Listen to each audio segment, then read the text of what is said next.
Hello guys. So mag-refer ta kalon og kuan, mag-refill ta og tamar guys. So daghan kay sila og tamar din eh. So sa English pa is datis. So mag-refill ta guys kay nahurot na magud ang ilang kanang kaunon guys.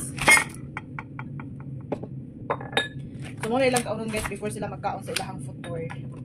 Kanang gikan sila ga fasting, mo na ilang kaunon guys. Kay mabiglain nila ang tiyan sa kuan, sa rice. Muna nilang first nga kaunon before sila magkaon gid silang futur. So dapat kung magkaon sila dili gini siya mawala guys.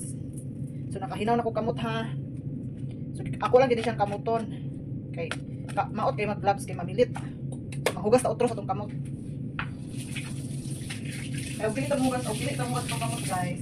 Kung naay mga something sa tong kamot, mga hugo mamilit. So dili lang ako sa tabon akong kamot og tissue. Nga naay tubig akong kamot kay kana para dili siya mapilit sa mga tudlo. So mag-refill ta. Makita na ko sa inyo ah.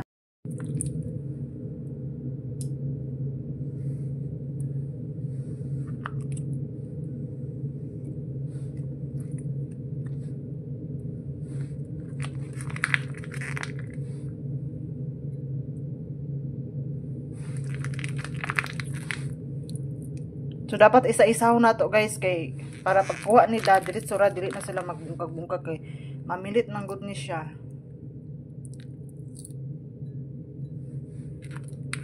Mahal ni nga datis di ani pero dili ko ganahan ani guys. Nagdala ko ani sa Pinas pag uli na ako akong mga anak dili ganahan nalabay lang.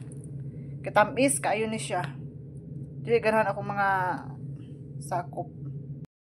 So napuno na nato guys. So kinahanglan nga dili ni mawala sa lamisa guys.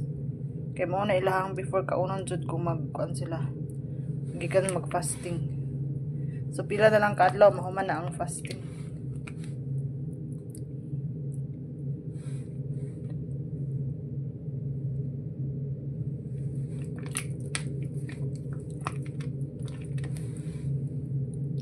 So napuno na siya guys. Ato ang takloban.